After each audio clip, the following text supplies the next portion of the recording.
हम संगीता ठाकुर स्वागत करै छी अपन यूट्यूब चैनल मिथिला के नगरिया में। आइ के एहि वीडियो में बुझब जे नव विवाहित यानी नवकन्या जिनकर पहिल बरसाइत छनि ओ बरसाइतक पूजा केना करती। हर जगह के नियम में कुछ अंतर भ सकैत अछि, मुदा मिला जुला के लगभग मिथिलांचल में एके रंग बरसाइत पूजै के विधि अछि। हमरा जतेक जानकारी अछि, जतेक नियम हम बुझै छी, अहाँ सबसँ शेयर कर रहल छी। हम जतेक नियम बता रहल छी, अगर अहाँ सबके क्षेत्रक हिसाब से कुछ अंतर रहत त कमेंट में अपन गांवक नाम के सहित जरूर लिखब। बरसाइत के एक दिन पहले ही नियम शुरू भ जात। कन्या बरसाइतक एक दिन पहले ही नहा खेती। नहाय खाय के मतलब भेल जे माथ धो नहीं हेती, भोजन में लहसुन प्याज नहीं खेती, अरबे अरबाइन खेती, माछ मौस नहीं खेती। रात में कांच हरदी दूब धनिया पीस कर गौरी बनत। गौरी बने से पहले घरक गोसाई ब्राह्मण के गीत गावल जात आ गौरी जखन बनत तो गौरी बनाव काल में गौरी गीत हैत। गौरी बना नव सरबा में राख लाल कपड़ा से झाँपल जात। तखने विषहारा लेल लावा भूजल जात आ उड़ीद दालि के बर सेहो बनत। बर केना बनायब तऽ उड़ीद दालि के फुला कऽ पीस लेब आ गोल गोल कनि चपटा कऽ कऽ तेल में छानि लेब। जखन ओ ठंडा भऽ जायत तऽ सुतरी में गाँथि कऽ माला बना लेब।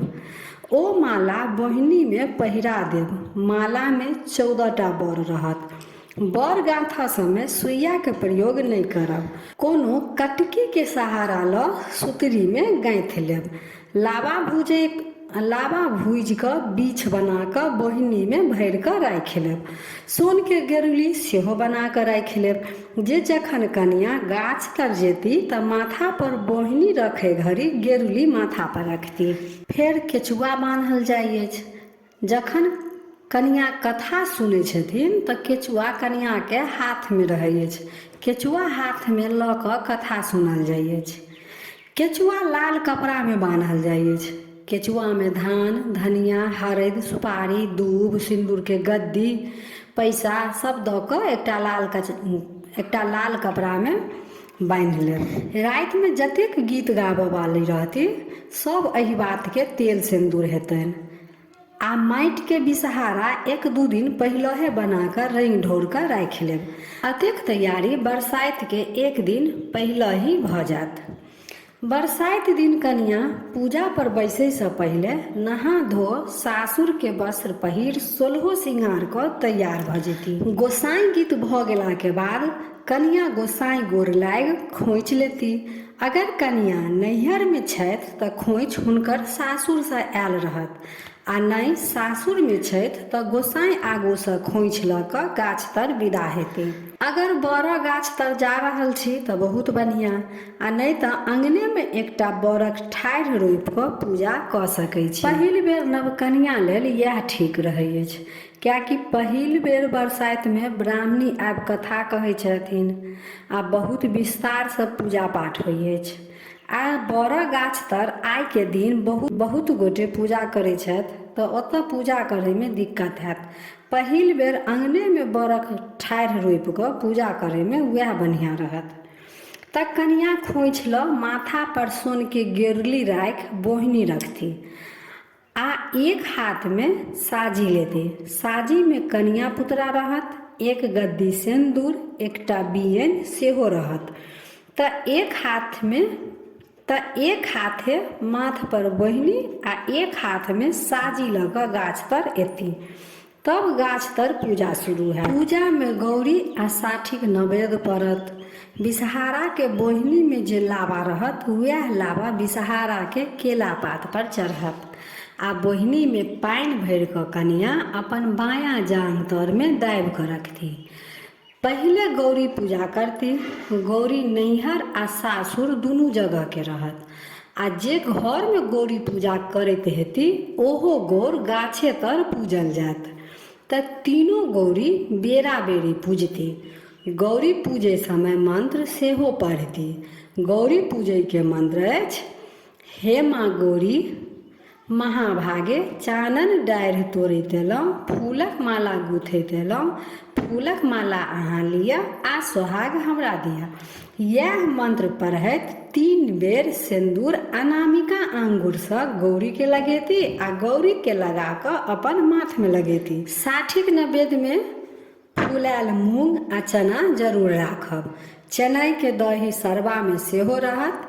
एकटा डाली पर अरबा चाउर, ओहि पर कुछ पाइ सेहो राखल जायत, जे कि पंडिताइनके भऽ जेतनि। बेरा बेरी कऽ कऽ कनियाँ सबके पूजा करती, फेर बरक गाछके पूजा करती।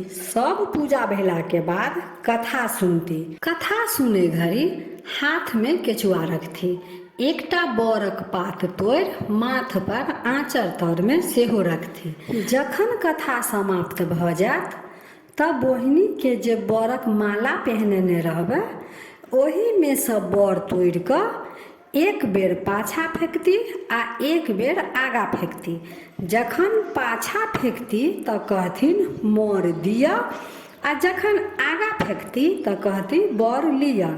अहिना 7 बेर आगा आ 7 बेर पीछा फेंकती।